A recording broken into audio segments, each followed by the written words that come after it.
திருச்செந்தூர் கோயில் குடமுழுக்கை தமிழில் நடத்த வேண்டும். கிறிஸ்தவரான செபாஸ்டியன் சைமன் என்ற நாம் தமிழர் கட்சி ஒருங்கிணைப்பாளர் சீமான். தேசிய பார்வை சேனல் நேயர்களுக்கு வணக்கம். நான் உங்கள் ஹேமந்த் குமார். இப்போ பிஜேபி முருகர் அரசியல் எடுத்திருக்கு. பிஜேபி மதம் கலாச்சாரம் பல விஷயங்களை எடுத்து செய்கிற கட்சி தான். காங்கிரஸ்லாம் மத சார்பின்மைன்னு இந்து மதத்துக்கு எதிராக இருக்க கட்சி தான் காங்கிரஸ், திமுகலாம்.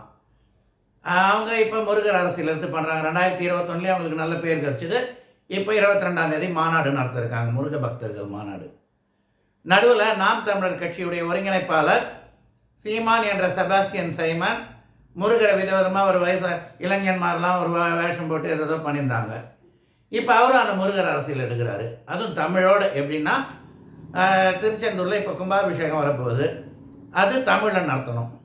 இவர் இப்படிலாம் சொல்லிட்டா இவருக்கும் ஜோசப் விஜய்க்குமே பிரச்சனை. ஜோசப் விஜய் இவரை விட அதிக வாக்கு வாங்கிடுவார் போல் இருக்கு. அந்த இதில் இவர் இப்போ இந்து மதத்தில் தலையிடுறாரு.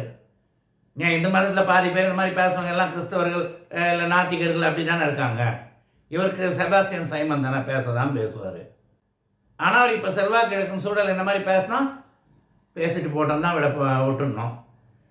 சேகர் பாபு என்னதான் சொன்னாலும் துர்கா ஸ்டாலின் இருக்காங்க, அவங்க கொஞ்சம் தீவிர பக்தர் தான். அவங்களாம் இந்த விஷயத்துலலாம் எப்படி நடத்துவாங்க, ஏற்கனவே இருக்க ஆகம விதிப்படி தான் நடத்தணும்னுவாங்க. ஆகமப்படின்னா ரெகுலர் கும்பாபிஷேகம் தான், அதுதான் நடக்க போகுது.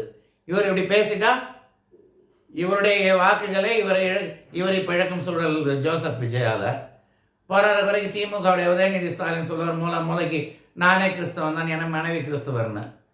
சீமானால் கிறிஸ்தவர் வாக்குகள் பெற முடியவில்லை என்பதால் இப்போ இந்த மாதிரி பண்ணால் அவருக்கு எதுவும் பிரயோஜனம் இல்லை. பிஜேபி இதை விட ஸ்ட்ராங்காக வேறு மாதிரி பண்ணி போயிட்டே இருப்பாங்க. ஏன்னா அவங்க அதில் கரை கண்டவர்கள். கட்ட முடியாத ராமர் கோயிலே கட்டினவங்க. அவ்வளோதான். நன்றி, வணக்கம்.